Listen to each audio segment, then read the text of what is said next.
Estás escuchando Milenio 3, por Ayuca Nanica.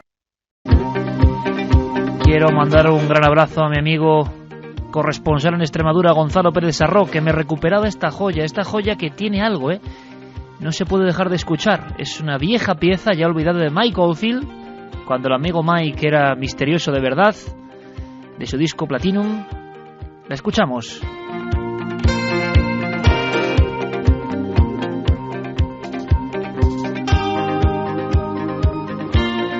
Una extraña melodía, y es que la música también de alguna forma será protagonista, lo veréis al final del programa. Una música que nos reconcilia con el misterio, con la sensación del latido, de seguir adelante, de hacernos siempre constantes preguntas. Esta música, además, lo digo porque lo he comprobado, que le gusta mucho a mi hija Alma. Y sobre esta banda sonora os aseguro que vamos a seguir viajando siempre en busca de lo inexplicable.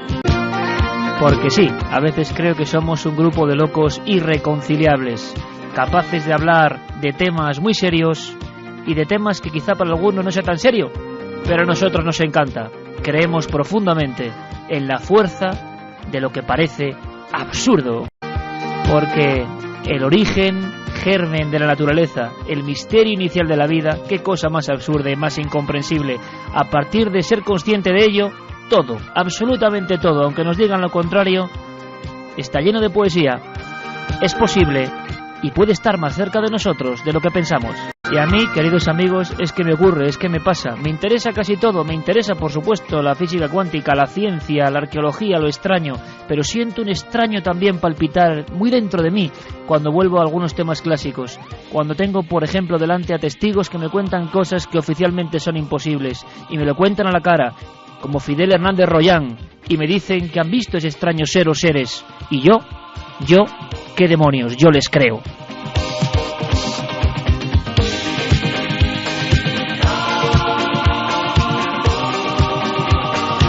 Porque creo que en ocasiones la madre naturaleza es tan extraña, tan incomprensible, tan rara, tan poco hija del azar, tan enigmática, y sus espejos son tan múltiples que sí, muchas veces, aunque el reflejo sea deforme, yo creo que es parte de nuestra existencia, que está ahí, aunque muchos quieran taparse los ojos.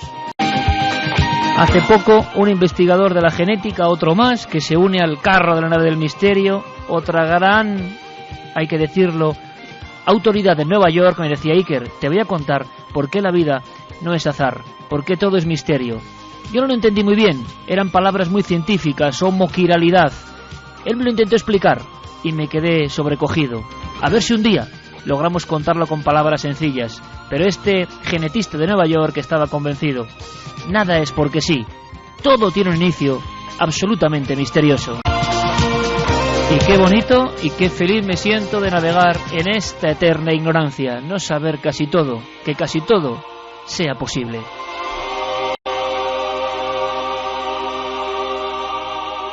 Me suena, Mike Oldfield, a himno absolutamente milenario, a músicas y notas que expresan exactamente todo esto que yo no sé contar con palabras. Vamos a irnos directamente, amigos, a otra historia. Una historia maravillosa, también terrorífica, que ocurrió en Málaga y que viene perfectamente para todo lo que os digo. Cuando eso que es inconcebible ocurre, cuando con la mente ordinaria, rutinaria y absolutamente mecánica y lógica que nos construyen, pensamos que no puede ser, pensamos que hay que estar loco. Hasta la locura es un misterio.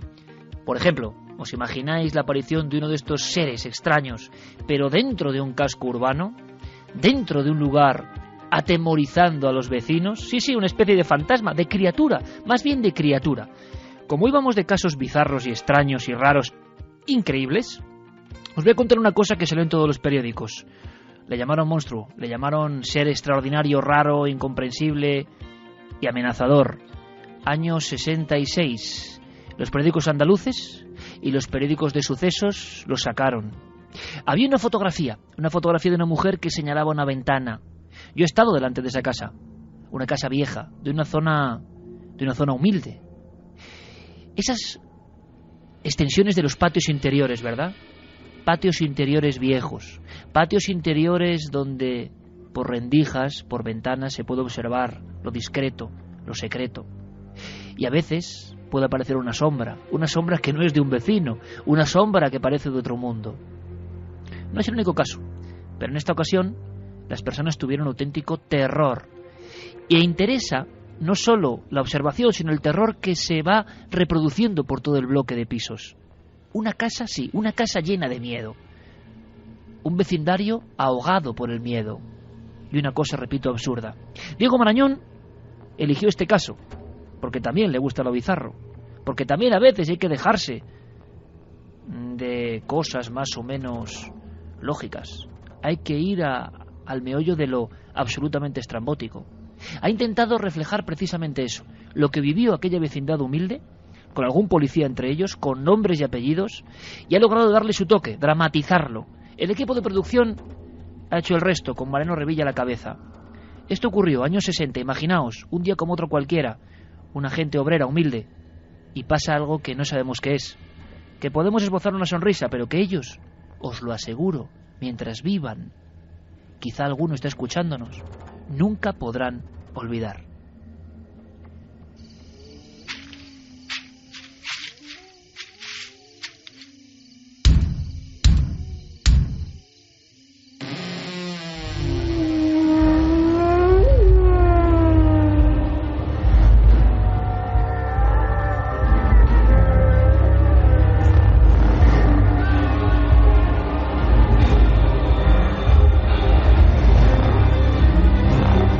La cadena SER presenta El espanto de Capuchinos.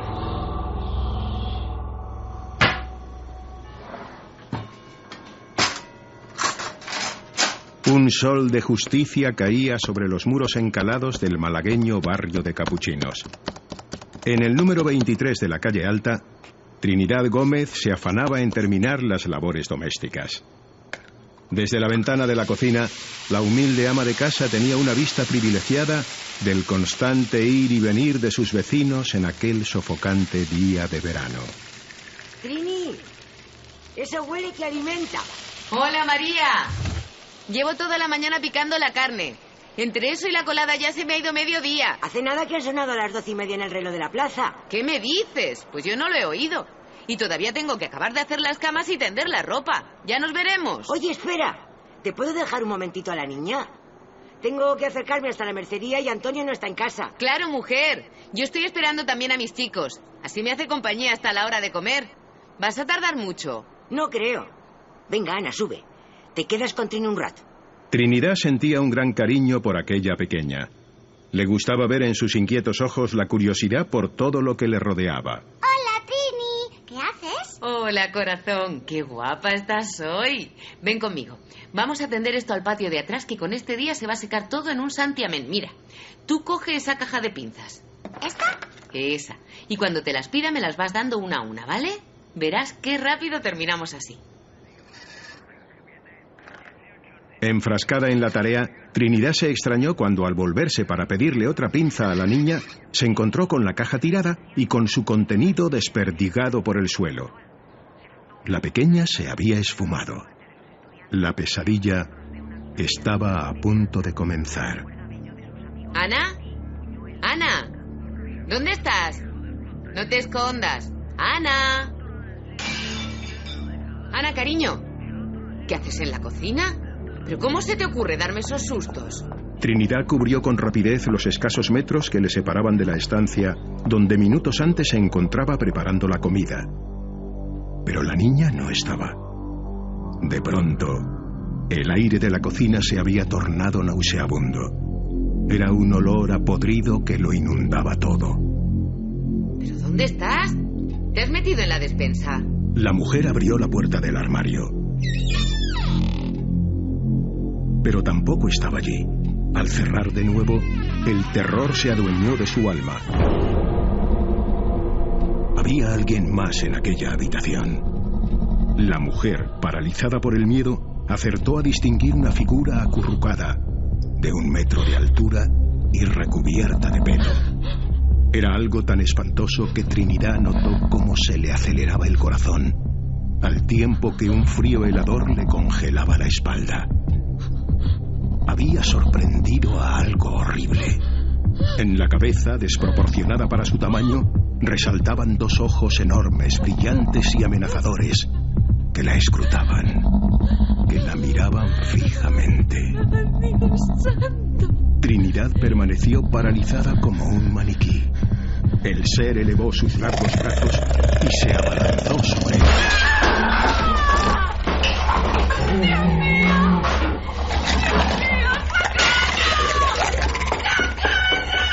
La mujer, en un acto reflejo para escapar del monstruo, corrió por el pasillo. Durante aquellos interminables segundos, una sola idea poblaba su ánimo. ¿Y si la niña no había tenido la oportunidad de huir? ¡José! ¡José! ¡Abre, José! ¡Por el amor de Dios, abre! ¿Pero qué pasa, mujer? ¿Qué tienes? Está en casa. ¡En mi casa! Está allí abajo. ¡Es un demonio! ¿Pero quién? ¿Qué has visto? Habla despacio. Estaba allí. Te lo juro, no sé qué era. Parecía un espanto. José Santana, de profesión guardia urbano y vecino del edificio, comprendió que Trinidad se encontraba en estado de shock. Sin entender qué estaba ocurriendo, hizo pasar a la mujer a su casa y con toda la cautela del mundo comenzó a descender, escalón a escalón, los peldaños que le separaban del primer piso.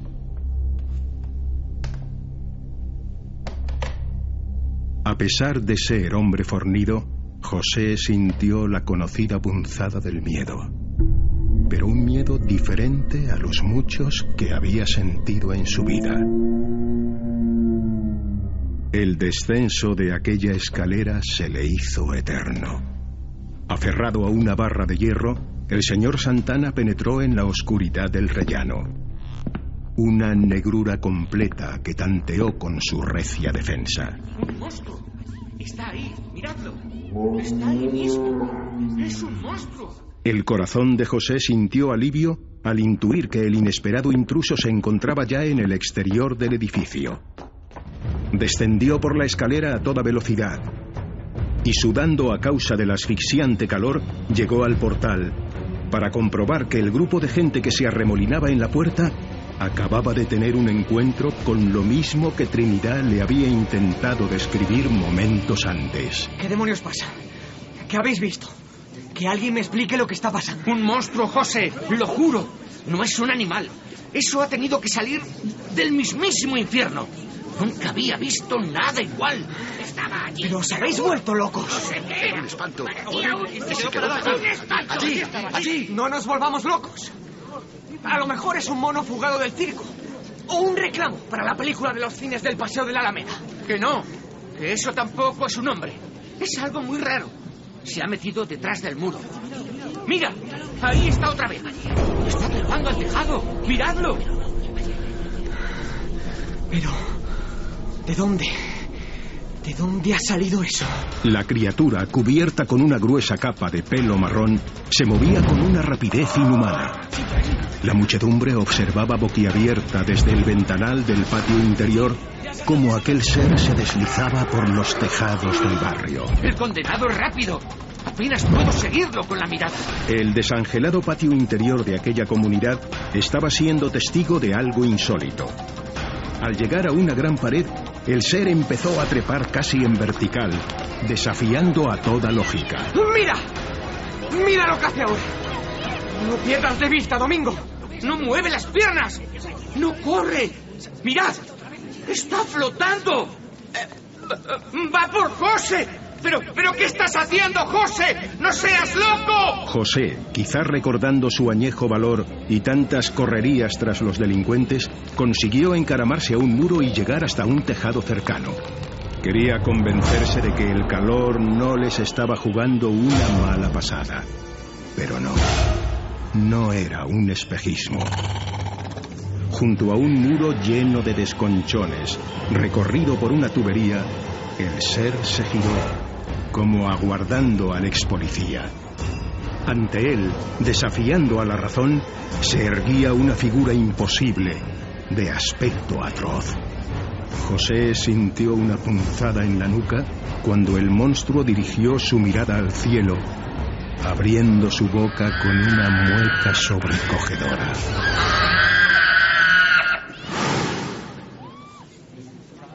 De repente, José Santana lo perdió de vista y durante unos segundos quedó rígido como una estatua, desbordado por todo lo que estaba viviendo.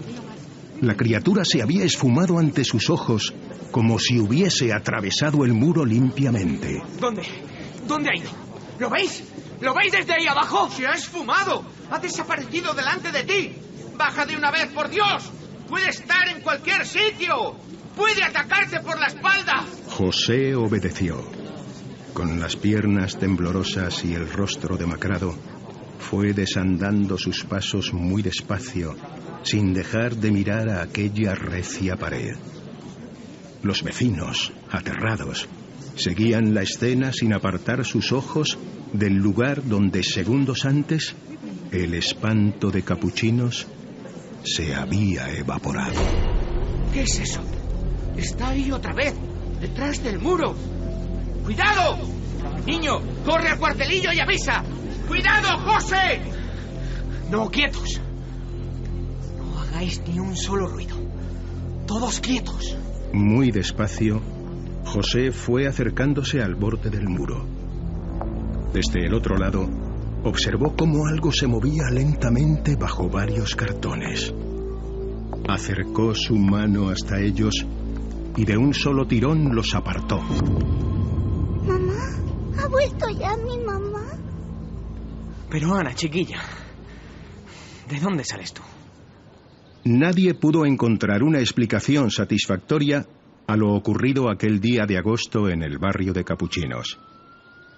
La policía intervino, interrogando tanto a Trinidad como a José y al resto de testigos. Su relato de los hechos dio pie a un informe oficial que se archivó en la comisaría. La prensa de la época se apresuró a llenar las portadas de los periódicos con titulares increíbles. ¡Pueblo, pueblo! ¡Ha salido pueblo!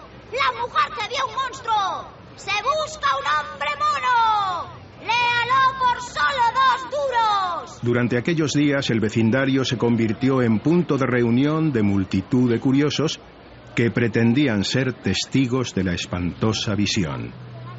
Pero nadie fue capaz de volver a encontrárselo cara a cara. ¡El barrio de Capuchinos a la caza del espanto! ¡Sigue la búsqueda! 10 pesetas el ejemplar. ¡Léalo en pueblo! Pasó mucho tiempo hasta que Trinidad fue capaz de superar el estado de nerviosismo causado por la aparición de aquel ser. Después de pasar por el hospital y someterse a terapia, poco a poco fue recobrando su vida. Sin embargo, el recuerdo de aquellos 2 poderosos ojos y del sonido que salió de las entrañas de la criatura ya nunca la abandonaría. Un recuerdo convertido en pesadillas que casi parecían reales en mitad de la madrugada, en una negrura absoluta en la que a veces se sentía tentada a descorrer los visillos de la ventana para mirar hacia afuera. Pero el miedo, sabio consejero, nunca le dejó hacerlo. En la soledad del pasillo, algo siempre le obligaba a girar sobre sus talones y regresar a la cama sin atreverse a mirar al patio. El desangelado patio interior donde había ocurrido lo imposible.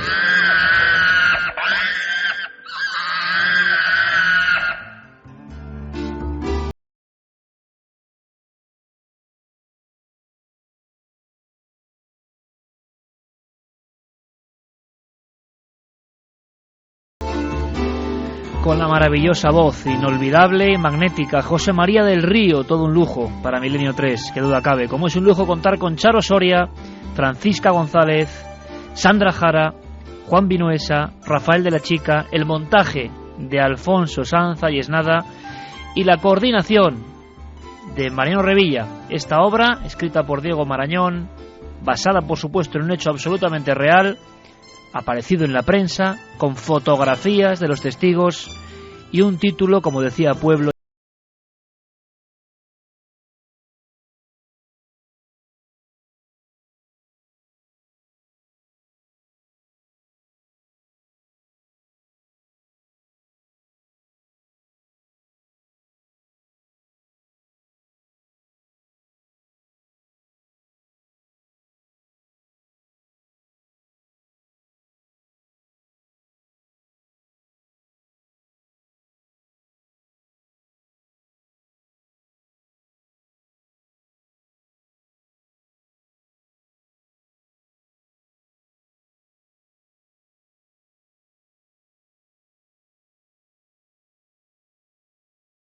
a lo pixelado. De momento, en lo que es la red, tenemos un informador de excepción.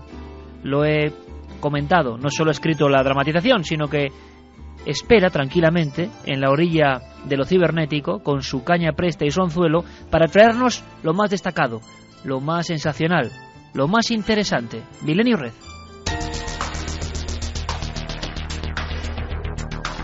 Milenio Red. Toda la información digital del mundo del misterio. El Salón de Actos de la Facultad de Teología de la Universidad de Oxford fue testigo la pasada semana de un histórico mano a mano entre el científico ateo Richard Dawkins y el arzobispo de Canterbury, Rowan Williams, que defendió la postura de la Iglesia anglicana ante la naturaleza humana y el origen de las especies. Diversos medios digitales narraron en directo este duelo intelectual para el que se agotaron las entradas, a 5 libras, y que se retransmitió en directo para todo el mundo. Los dos protagonistas fueron la cara y la cruz de un debate que levanta pasiones en el Reino Unido. Dawkins y Williams llevan aireando el eterno conflicto entre Dios y Darwin desde hace 2 años, cuando se midieron por primera vez en un programa del Canal 4 de televisión. El apasionante debate, íntegro y sin interrupciones, está disponible para su visionado en la red.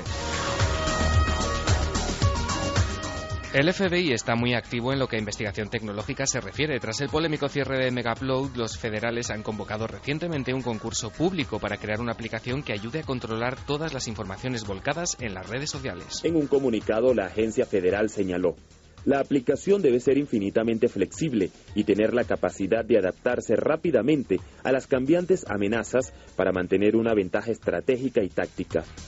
La herramienta, según el anuncio publicado en la red, deberá tener la capacidad de procesar todo el contenido público que se suba a plataformas como Twitter y Facebook y ser lo suficientemente inteligente como para identificar palabras clave que le den pistas de qué eventos o sucesos están ocurriendo en un momento dado.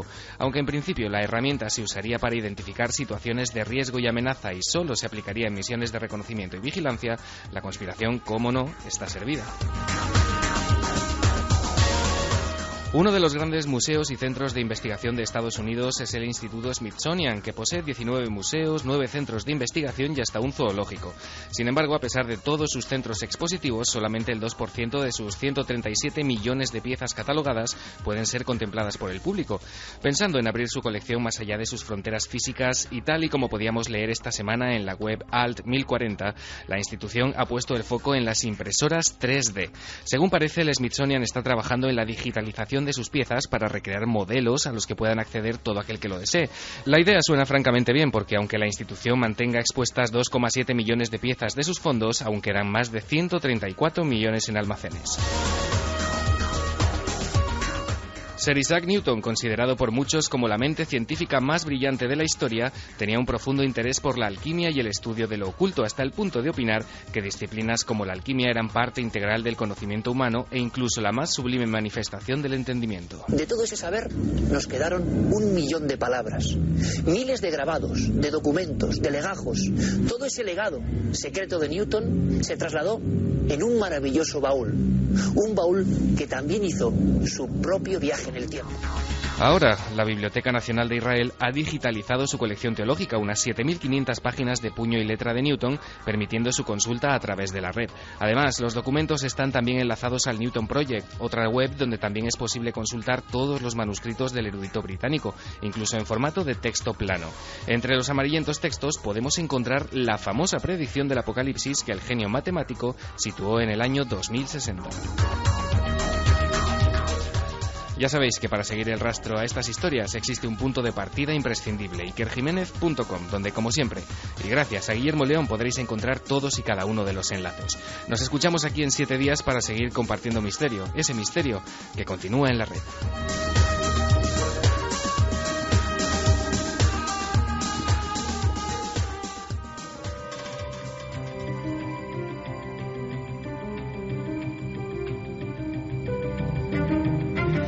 Sonidos y ecos de la conspiración, los que nos pone Noel Calero. Sonidos que anuncian que ya está aquí con todo lo mejor también de su semana, Santiago Camacho. Santi, buenas noches. Buenas noches, Iker. Ha habido muchas cosas, Santi, muchas cosas interesantes, algunas estremecedoras de verdad. Llevas un tiempo siguiéndoles la pista y yo quiero que nos cuentes, que cuentes todo el público lo que vas averiguando. Pues hay varios temas y el primero de ellos es una noticia de hoy mismo que nos va a dar lugar para ampliar mucho. Hoy mismo publicaban diversos diarios mundiales que entre los años 1955 y 1975, en las instalaciones militares de Edgewood, en Maryland, al menos, agárrate a la cifra, 7.800 soldados fueron utilizados como conejillos de indias en multitud de experimentos con todo tipo de sustancias tóxicas, desde gases nerviosos hasta drogas alucinógenas. Según las investigaciones y los documentos disponibles, se usaron compuestos rechazados por las farmacéuticas porque implicaban graves riesgos, y las dosis que se les administraban superaban en ocasiones cualquier umbral de la toxicidad, causándoles la muerte. Pues bien, esos 7.800 soldados, o al menos los supervivientes, se han unido ¿para qué? Para demandar al gobierno estadounidense y pedirle una indemnización por daños y perjuicios. Algunos de los testimonios de estos, entre comillas, voluntarios, son aterradores. Narran sesiones interminables en los que se les inyectaban, se les hacían inhalar o se les daban pastillas sin decirles de qué eran, y cuando preguntaban si eso les iba a dañar, pues les decían que no, que todo era perfectamente inocuo. Claro, algunos de ellos han acabado con cáncer, algunos murieron incluso en el curso de las experimentaciones, otros con enfermedades parecidas al Parkinson, pero que desde luego, según los médicos, no es un Parkinson normal, y que se les manifestaron inmediatamente después de terminar los experimentos. Y todo esto se viene uniendo a una cosa que sabes que sí, efectivamente, voy siguiendo desde hace unas semanas. Pero Santi, una cosa, ¿habían dado su consentimiento esos soldados para que experimentaran con ellos? En este caso sí, pero era para, digamos, experimentos que no implicaban ningún riesgo para su salud, o al menos eso era lo que les habían vendido. Lo que sucedió allí era digno del gabinete de los horrores del doctor Mengele. En la década de los 50 hasta los 70, el ejército de los Estados Unidos, la propia CIA y diversos organismos estadounidenses utilizaron esa instalación de Maryland para llevar a cabo, ya te digo, experimentos con todo, desde potenciales armas químicas y biológicas hasta experimentos de un viejo conocido nuestro, que es el proyecto MKUltra. Y es curioso que sea hoy el momento en el que sale la noticia. ¿Por qué tanto tiempo? Imagino que se preguntarán también los conspiranoicos si esto ocurrió entre el 55 y el 75, que ahí es nada, 20 años de investigaciones. ¿Por qué ahora sale a la luz justo en este instante, en el 2012? En realidad, lo que había sucedido en Edgewood sí que se conocía, o al menos se sospechaba. De hecho, incluso hay unas filmaciones aterradoras que se desclasificaron hará cosa de 10 años, en las cuales podemos ver parte de esos experimentos. Es decir, podemos ver a esos soldados sometidos pues a extraños gases, cómo alucinan con drogas psicotrópicas, cómo se desvanecen cuando les inyectan determinadas sustancias. Esas filmaciones existían. Lo que era inédito, y supongo que por eso viene lo de remozar la noticia, es precisamente que se hayan unido los supervivientes para demandar al gobierno estadounidense. Algo que hace cosa de 10 años también hicieron, por ejemplo, los llamados veteranos nucleares. Los veteranos nucleares eran los soldados norteamericanos que participaron en maniobras militares en el desierto de Nevada, en las cuales se hacía estallar como, digámoslo así, como mascletá, como fin de fiesta de las maniobras, una bomba atómica, un arma nuclear a poca distancia, a pocos kilómetros de estos soldados, que automáticamente tenían que salir de las trincheras y que se justificaban diciendo que era para entrenarles pues como se hacía antiguamente con los caballos de batalla, que se disparaban armas de fuego cerca de ellos pues para que se acostumbrasen al fragor de los disparos y no se encabritasen. Pues decía, pues así acostumbramos a los soldados en caso de un escenario de guerra nuclear. Y lógicamente pues muchísimos de ellos pues desarrollaron cánceres, desarrollaron enfermedades como leucemia, etcétera, etcétera, y los supervivientes de esa asociación, que existe una asociación de veteranos nucleares, pues son muy pocos. Pero claro, todo lo que estamos hablando hasta ahora es de personal que forma parte de la milicia, de personal militar. Pero lo que es estremecedor, y también se ha sabido hace poco, es que civiles civiles absolutamente inadvertidos. Gente normal fue también sujeto de esos experimentos. Fíjate, conocemos por ejemplo el caso de un señor que en 1945, Albert Stevens, tenía 58 años. Era un pintor de paredes, un pintor que vivía en un pueblito de California y que un buen día pues le dio un tremendo dolor de estómago. Fue al médico y ahí vinieron las malas noticias. Le diagnosticaron un tumor y le dieron 6 meses de vida. Pues bien, justamente después de ese diagnóstico y como parte, entre comillas, del tratamiento, el 14 de mayo de 1945 a Albert Stevens le inyectaron ni más ni menos que plutonio en su torrente sanguíneo. Plutonio que, aparte de ser una sustancia radioactiva, es probablemente la sustancia más tóxica que existe ahora mismo en el universo. A partir de ese momento, el pobre Albert, el bueno de Albert, pasó a convertirse en Cal 1, un nombre en clave que quería decir el primer paciente inyectado de California. Cal 1.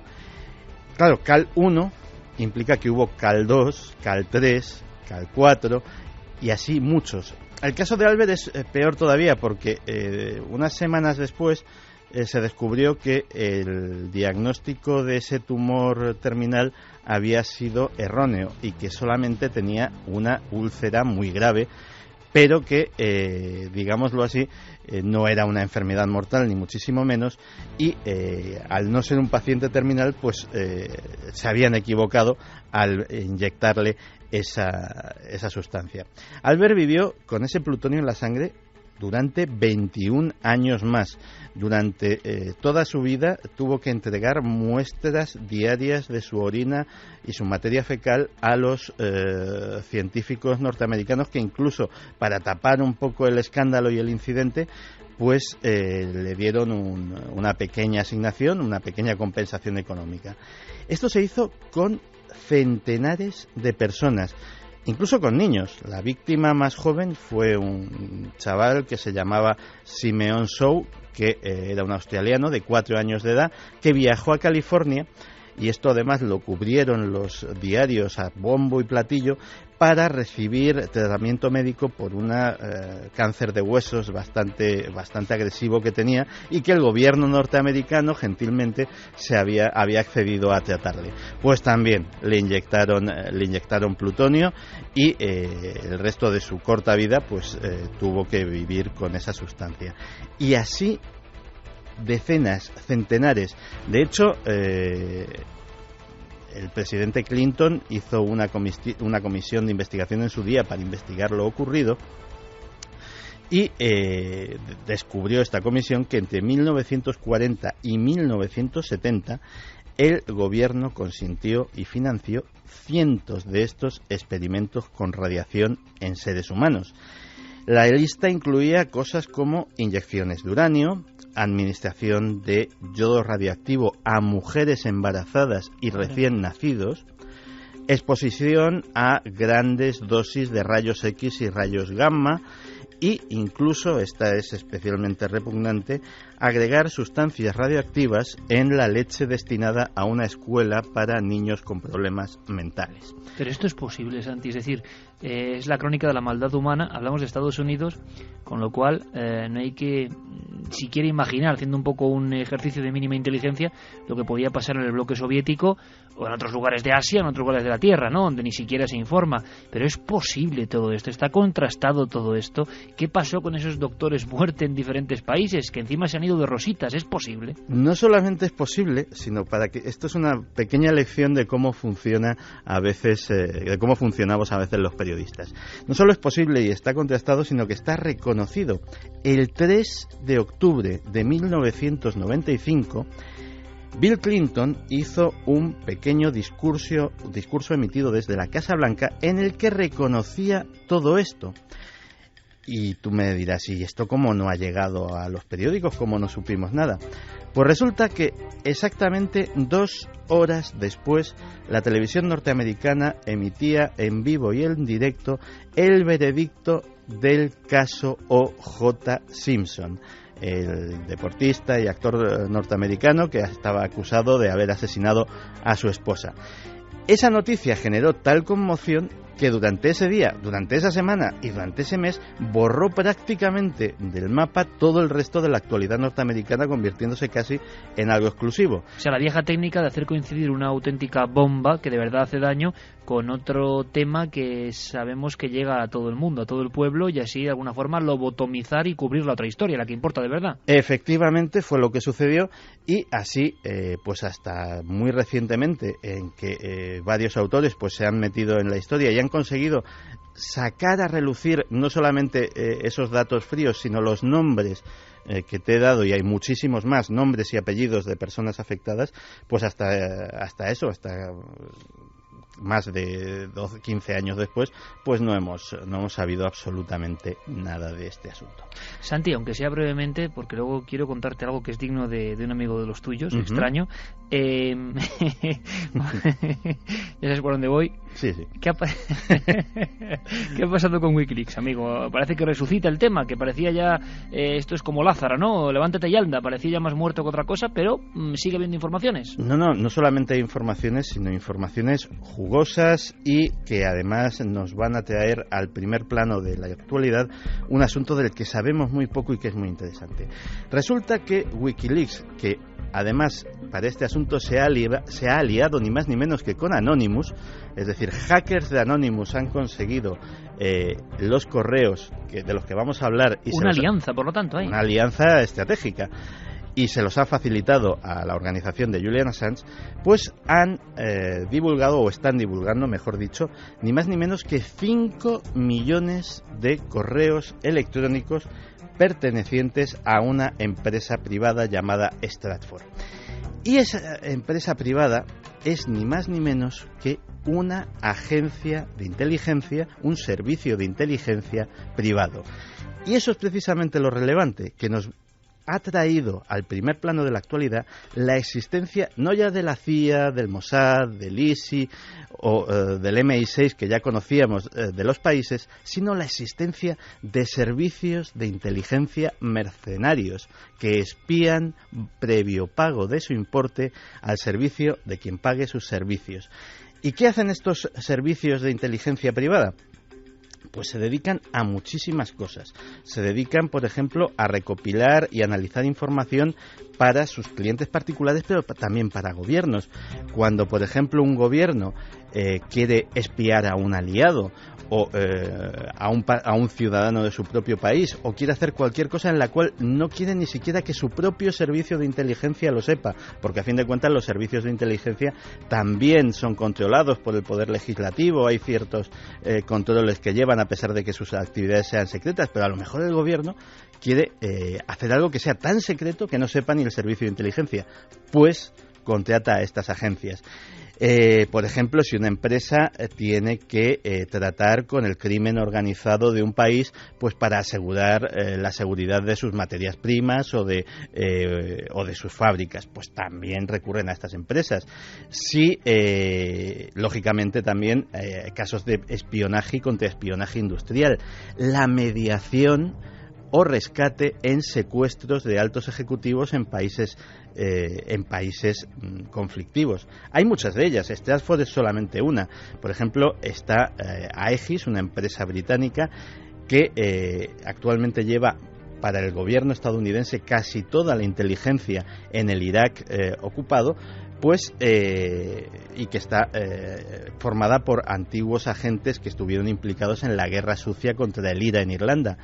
Risk Control, otra empresa británica, es famosa por sus seguros de secuestro. Las grandes empresas aseguran a sus ejecutivos en Risk Control y Risk Control se encarga de mediar en los casos de secuestro con la organización guerrillera que los haya secuestrado, pagar incluso el rescate en caso necesario, o si se complican mucho las cosas, contratar a los mercenarios que llevarán a cabo el rescate. Kroll es posiblemente la decana y fue muy famosa por el famoso escándalo que implicó al gobierno de Felipe González con el espionaje a Mario Conde. Hay sin fin de ellas, y de esta tacada, de este, digámoslo así, de este jugoso pastel que está destapando Julian Assange, pues empieza a haber perlas que van más allá de los cotilleos sobre el pelo de Aznar, por ejemplo, que venían en los periódicos, sino, por ejemplo, cosas tan curiosas como que el cadáver de Bin Laden podría no haber sido arrojado al mar y estar en Estados Unidos. Es decir, informaciones de ese calibre maneja esa empresa. Es decir, lo que va a salir, 25 medios de comunicación de todo el mundo, como en casi todas las desclasificaciones de Wikileaks, están teniendo la exclusiva y se les están filtrando y analizando esta ingente información, que estamos hablando de 5 millones de correos electrónicos en los que se desvela cómo esta empresa, y evidentemente todas las demás que se dedican a esto, sobornan a funcionarios públicos, a militares, a políticos, para o bien obtener información de ellos, información clasificada de sus de diferentes países o de sus empresas, o bien, por ejemplo, en el caso de periodistas, y esto también es grave, verter opiniones interesadas a favor de la compañía o gobierno cliente. Es decir, el escándalo puede ser muy, muy jugoso y muy, muy gordo, y está en mantillas, está comenzando. Pues estaremos muy atentos, Santi, y haremos lo que hay que hacer, toda la cobertura posible para lo que vaya saliendo. Parecía un tema muerto ya, o daban poca información, y hablamos de cosas capitales, así que estaremos muy atentos. ¿Qué te parece, Santi, si en estos últimos 10 minutos de recta final, y hace mucho que no hablamos de tus amigos, hablamos de un fenómeno extraño, fenómeno diferente, un fenómeno que puede dar mucho que hablar, y yo no sé, simplemente lo comentamos entre amigos y con cierto humor, porque se habla hace mucho tiempo de unas canciones de invocación a los ovnis, ¿no, Santi? Es una leyenda que a mí llegó a mis oídos hace tiempo, pero que no sé qué grado de verosimilitud darle. Es una leyenda que se maneja por el ámbito musical y hablaba de un misterioso... Años 70. Hablaba de un misterioso cantante, de un cantante posiblemente brasileño, se especuló con esa nacionalidad, que no se sabía su identidad porque iba ataviado con un extraño casco, con una extraña máscara que le cubría el rostro de plomo. De hecho, él se hacía llamar Máscara do Chombo. Sí, sí. Pues bien... haciendo alusión a un caso antiguo, dramático, por cierto, de unos ufólogos que se pusieron máscaras de chumbo, máscaras de plomo, esperando a los extraterrestres y aparecieron muartos, ¿recuerdas? Efectivamente. O sea, todo tiene una macabrez extraña, todo tiene, este ambiente es chusco. Es muy bizarro. Este artista, además, cantaba utilizando un vocoder, que era una tecnología que usó incluso Alan Parsons, que alteraba de alguna forma extraña su voz, le daba ciertas cualidades robóticas que tal vez se podrían asociar a los extraterrestres, quién sabe, y realmente pues es como el caso de Polybius, de aquel videojuego mítico que es una leyenda urbana, pero que hay gente que decía que el videojuego que te volvía loco llegó a jugar o llegó a verlo en algún salón recreativo, pues de ese nivel de leyendas extrañas, ¿no? Sí, y que algunos grupos en América y luego en España, en la época gloriosa de las alertas OVNI, de la que hemos hablado, algunos iban más allá y se pasaban en viejas cintas los alaridos, ¿no? Más que cantar, porque prácticamente son alaridos sobrehumanos del hombre de máscara do chumbo, cantando además cosas muy raras de casos muy dramáticos en Brasil. Bueno, lo increíble es que todo esto que es leyenda, tú has captado no sé cómo, una de estas terroríficas canciones que unen por vez primera, que recordemos, ufología y música estridente, música invocatoria. Pues sí, esto ha caído en mis manos de forma absolutamente anónima, es decir, no sé cómo esto ha aparecido en mi correo electrónico, y desde luego la verosimilitud que le podemos dar es cogida completamente con pinzas, ¿no? Desde luego es un documento estremecedor e hipnótico. Hipnótico, sí. Nos han contado además que luego hay una serie de efectos rarísimos en esta música, que uno no puede dejar de escucharlo, que parece algo absurdo, parece hablando y es absurdo, pero se apodera de tu cerebro. Se ha hablado eso del efecto Polybius, el efecto MK Ultra, pero en música. Bueno, si alguien tiene algún dato, si alguien puede decirnos algo, siempre dentro, ojo, del ámbito de los amigos de Santiago Camacho. Esto es Made in Santiago Camacho, lo ha recuperado. Vamos a escuchar un trozo de esa música que al parecer hacía que los seres del espacio, eso se creía, o que los ovnis apareciesen. Escuchamos, todos muy atentos, la canción es larga, es un fragmento, es estremecedor e hipnótico, como dice Santiago Camacho.